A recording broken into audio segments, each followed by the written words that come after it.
Here on Twin Cities Live, we introduce you to a woman in our community who has found her passion and then is willing to be open and honest about some of the tough stuff she's gone through to get there. Today is no exception. Elizabeth grabs breakfast with Shawntan Howell, who started an organization called Girls Are Powerful. I love that. Dedicated to improving the self-esteem of girls here in the Twin Cities. Okay, she's so fantastic. But last fall, Shawntan was struggling to even get out of bed after losing the corporate job she'd had for a decade. And like a lot of us, her job was a big part of her identity. Kidding, yeah. So she was faced with quite a dilemma. How could she boost the confidence of others if she didn't have any confidence in herself? She started by going out to lunch.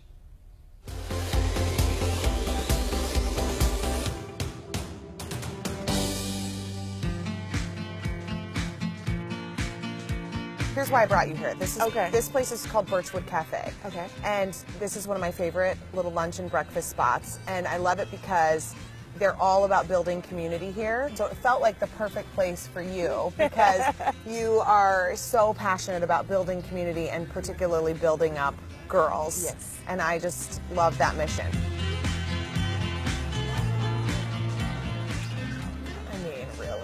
Thank you so much. We appreciate it. Can you stand it? I know. I think I need to take a picture of this. You can take a picture. One thing really resonated with me that you said you went through a time where you lost your job, you had a relationship ending, and you were trying to figure out, how do I even get out of bed and feel like I'm worth something?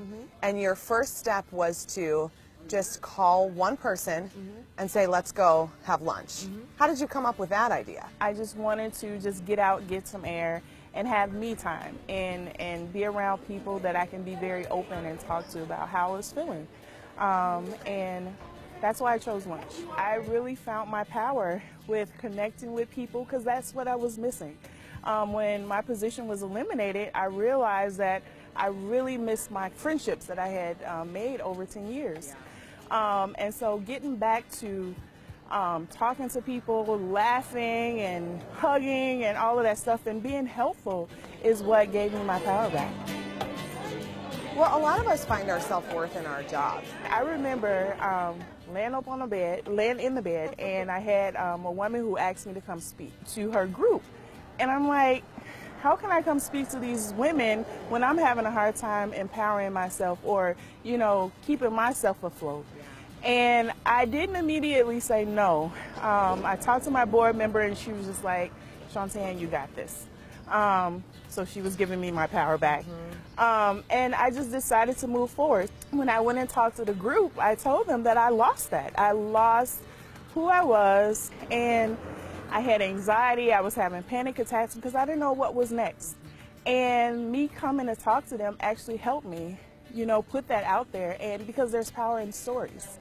And by me telling my story, it also helped me face what I was going through. Isn't that funny that that's when you're in the lowest moment? You're feeling the least powerful is when someone says, hey, come and talk to me about feeling powerful. And you're like, I haven't gotten out of bed. Yes, in a week, maybe.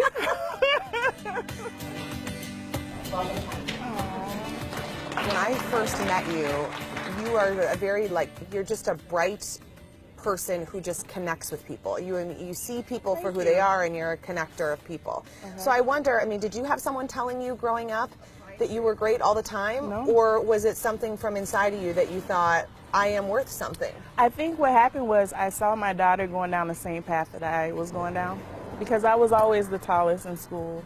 I was the biggest, and it took me until college years, after college, to realize that it's okay to be tall. And I saw her going down that same path, and I said, no, not on my watch. We can't do that.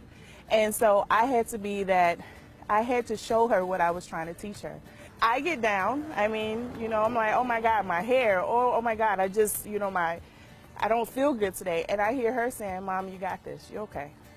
So I think I had to show her and build up my confidence and remind myself to own my power, because I'm out here trying to inspire girls. And I had to keep building myself and reminding myself as well. So you didn't really find this kind of confidence until you were already a mother for a while. Yes, yes. So it really started with my daughter. When she came home and she was 10 at the time, and someone said to her that her hair was nappy or that she was fat. And I'm looking at her, I'm like, what do they see? I'm like, you have natural, beautiful curly hair, and you're not fat. I mean, and if you were, it does not matter. And I told her, I said, you're beautiful, you're smart, you're confident, you're unique, you're determined. That's what I see in you, and I need you to embrace and own that. And I realized that I could empower her to be and do everything that she puts her minds to, but I needed to do more. And so I said, you know, let me tell other girls that they're beautiful, they're smart, they're confident, unique, and determined. I keep saying those because those are our power words. Because I think creating a generation of girls who know that will help with this self-esteem issue that our girls are facing. How do you and your daughter just have fun together?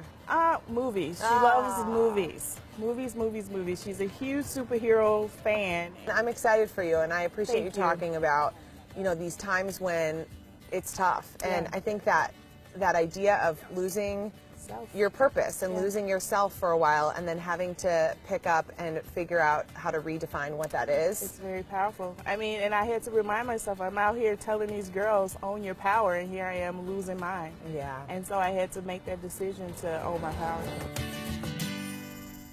She's the best. So first, I wanna just hang out with Shawntan. I know. Just because she's fun. so radiant.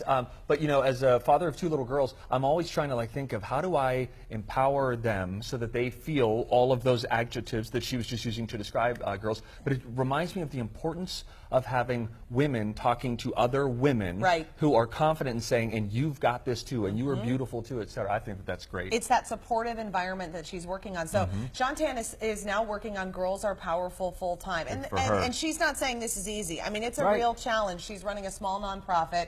We've posted a link to the program she offers on TwinCitiesLive.com. That was some of the video you saw there was from an event they had last weekend with all sorts of girls just getting some great advice on how to boost their confidence. Shawntan is actively looking for volunteers and financial support. So if you were moved by her mission, she would love to have you get involved. Thanks, Shawntan, for what you're doing. Also, a big thanks to Birchwood Café. They are located in the Seward neighborhood of Minneapolis. We've got their information up on our website as well. Delicious.